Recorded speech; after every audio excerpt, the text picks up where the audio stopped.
I've wanted a application for a while now to help me compose my artwork.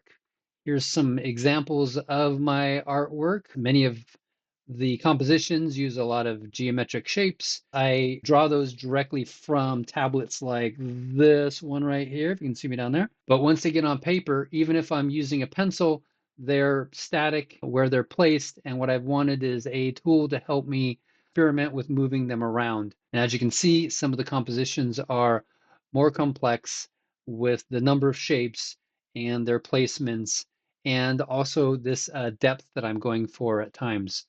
So that's some of the features, functionality that I wanted with this tool. But what it allows me to do is I have this template here, which uh, matches many of the shapes from this physical template here. So I can pick a 25 millimeter circle. I can then add a 20 millimeter square, and finally a 25 millimeter hexagon, and place them in an arrangement like this. And there's a given composition, and I can continue to add shapes.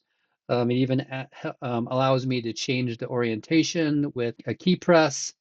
And so I can place different shapes in different orientations. The hexagons do that quite a bit.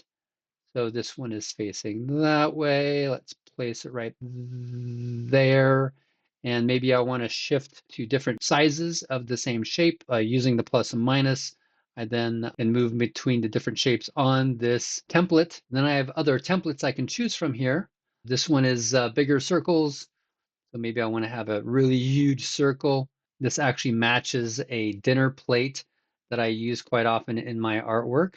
So I can place that right there. Maybe a little bit smaller circle of a different real world object I have that is 123 millimeters in its diameter. And also choose lines here to draw lines. So I can place the first point and then draw the line wherever I want. I can also use shift to put it on the, let's see, vertical or horizontal, and place that line down here maybe. And then I can go back and select those shapes. There's predefined ways of naming the shapes, so I don't have to go through and name them all. But so I've got a circle that's 197 millimeters. Is that one? I can delete it, remove it if I don't want it. I can select this circle, and I can move this circle around either by single steps or by, I think that's by 5 or 10 steps. I'm not sure. It's all in millimeters at the moment. That since most of my templates are that way and it's a very small increment, I've decided to stick with millimeters, and I can select a number of shapes here, unselect the line, and I can move that grouping of shapes around where I want.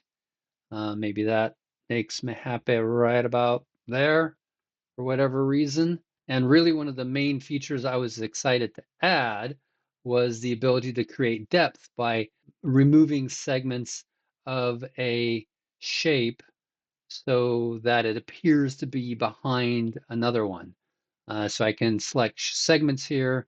Here's a listing of all the segments, but I can select, like, let's say that line there and give it a certain color. And then I can hide all of the lines that are red. Likewise, I can select another segment here, and maybe I want to hide that one too. Maybe this makes sense down that little guy there. I can kind of play with the perception of depth by hiding segments and having it appear that the shape is behind another shape. I can go back to shapes, let's say this one. So that segment is going to change as I move these shapes around. It's determined dynamically where the lines intersect with other shapes. And so you can see that even though I moved that hexagon over, this segment here is still hidden. Maybe I want to play around this a little bit more. So that's going to be two segments because it is, since it's crossed by this other line segment here. So I can change that red and maybe this one red too, and hide all of those again. Whoop. Let's see, what are some other features? Oh, I can also do areas here. I'm not as excited about this feature because I'm not sure exactly how I'm going to use it yet.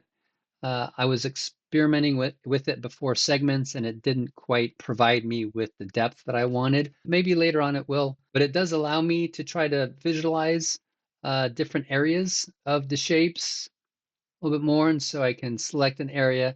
So as you can see, there is some math going on here to build out the area of that shape select that I have selected, just that portion of that triangle and hexagon.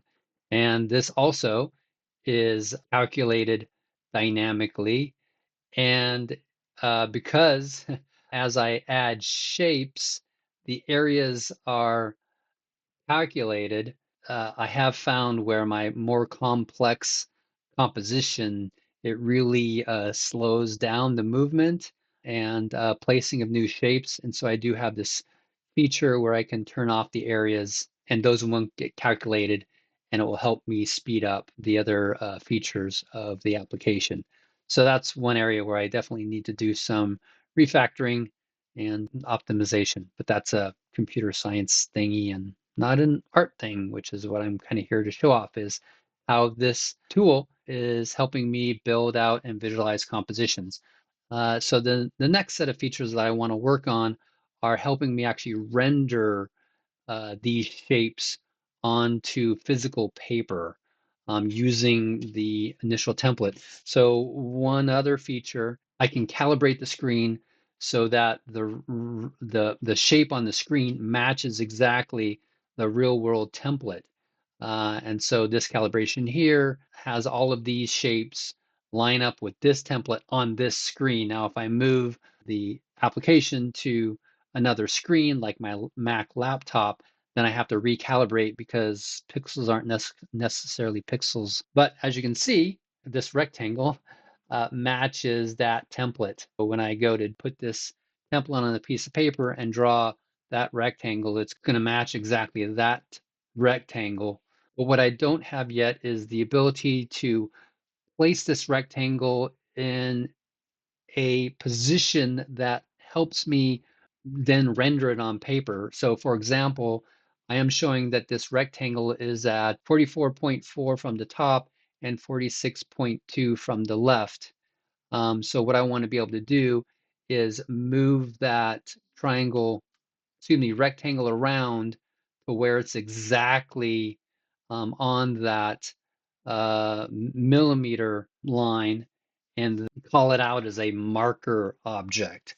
So then I know that if I measure exactly from 44 and 45 and place this rectangle, it's going to be put in that location on the paper. So although I can get to that 44 and 45, what's really going to help me, since I can't really measure the top left of a circle, so that circle right there is what I want to draw on the screen with this template.